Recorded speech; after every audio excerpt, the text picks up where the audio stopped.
Hey there, Mark Kepp here with RV and Go. Today I want to talk to you a little bit about how to use social media to drive more guests into your rental listings. So before we even look at social media, a key fact you need to consider when looking at how you're going to get guests into your RV rentals is to ask the key question of who are your guests and when are they looking to rent? So if you're a operator who's operating in Southern California, say you're down in San Diego, your guests are likely looking to rent year round. You can camp in San Diego year round. There's plenty of destinations open year round, and there's going to be interest all year round. But who are your guests year round? Well, when you're looking at the winter time, like I'm filming this right now in December, so in December, your guests may be two primary types of guests. One, they may be folks who are flying into San Diego from a colder area who are going to go tour around. And two, they may be folks that are local who are looking for an RV to go camping with their friends and family over the Christmas and New Year's holidays. So now understanding who those guests are, when you compare that to, say, July, when your guests are likely going to be a lot of locals looking to go explore and adventure during the summertime because the kids are out of school, your marketing needs will change depending upon that season. So how do you use social media to drive guests into your RV rentals? Well, one of the mistakes that a lot of folks will make is when they're running their Facebook pages, and we're even guilty of that ourselves here, is they'll post a lot of generic style posts on their pages because it's easy, right? You can go out and post a picture of your unit and say it has a kitchen with a sink. You know, that's not engaging, that's not informative.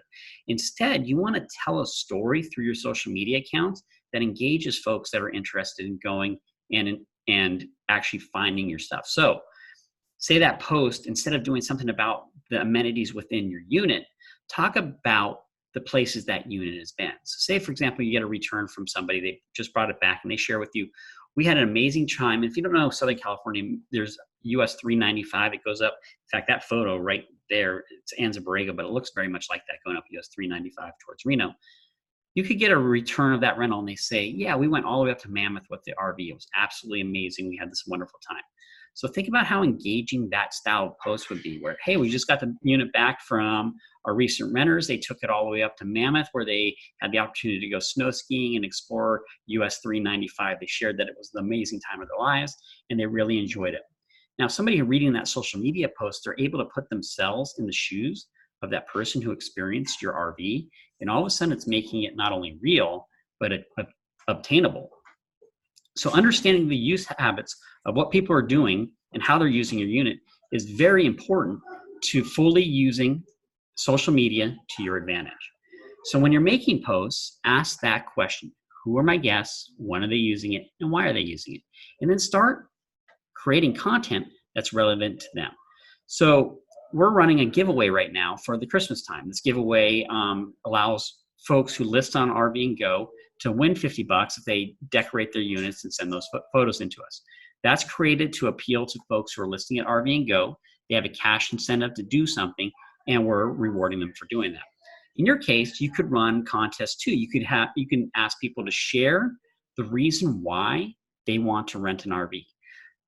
Do it in written format. So send out an email blast saying, hey, we're going to give away 2 free nights to the winner of this contest who writes a story of why they want to use the RV this summer.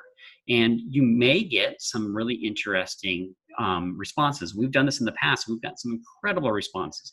For example, we recently learned a story about a gentleman who rents an RV on New Year's Eve every year, loads it up with a bunch of toys, and then takes it out to the local Indian reservation where he gives out those toys. He's been doing it for like 15 years. So his purpose for renting that RV is to go do that trip. So now what do we do with that information? If it's your RV rental, all of a sudden you learn of something very newsworthy. And if the gentleman's willing to share it with the news, that would be something you'd want to share with the local media. If he doesn't want to make himself public, ask if you can privately share that information via Facebook, and you can do it generic form like I just did, just explaining the story. And that creates an engaging, shareable piece of content that you can post within your social media channels. Now you notice that I'm currently on Facebook, and Facebook is the primary channel that folks between the ages of 35 and 65 utilize. I know there's been a lot of talk about sites like TikTok, and you hear about Instagram and all these other social media channels. The reality is that Facebook is still the king for the audience that's primarily renting RVs, the folks that are between 35 and 65 years old. They use Facebook. So you want to focus a lot of your attention on Facebook. The big thing about Facebook is that your content gets buried on Facebook, especially if you're running a Facebook page, like this is a Facebook page.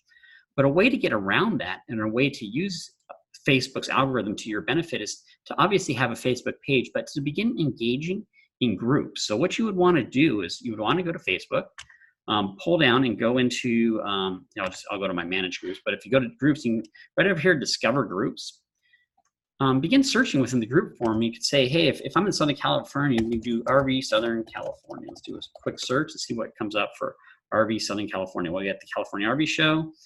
We got campers, RVs, and accessories for sale in Southern California, which is a group.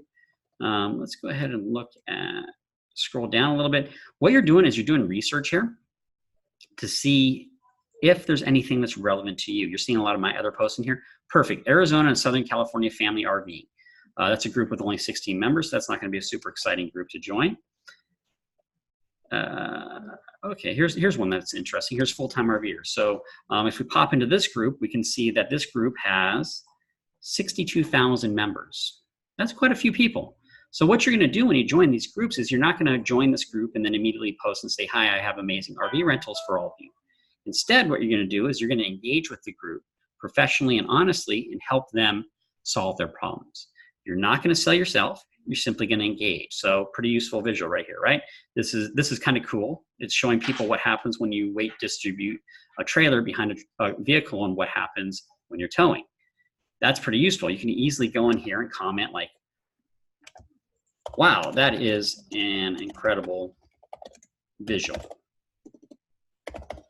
And so forth. You're just going through and engaging with folks in the medium that they're currently communicating in. But remember, I mentioned you're not selling yourself. So what does that mean? How do you then take advantage of this? So what you're doing is you're following what's going on. You're going through this content and you're, look at this video. This guy's towing down a hill here. I mean, this is kind of crazy, right? So maybe there's something here. You could talk about, oh, I'm glad that's not my RV rental or something like that. But engaging within the medium to create awareness of you and your business, it takes time, it takes energy, but you're going to save yourself a lot of headache down the road. So that's how you use Facebook and Facebook groups to expand your reach to your audience on social media. I hope you found this video useful. We'll be doing a lot more of these. Use social media to your advantage. And if you're not currently listening on RV and Go, check us out. Love to see you there. Goodbye.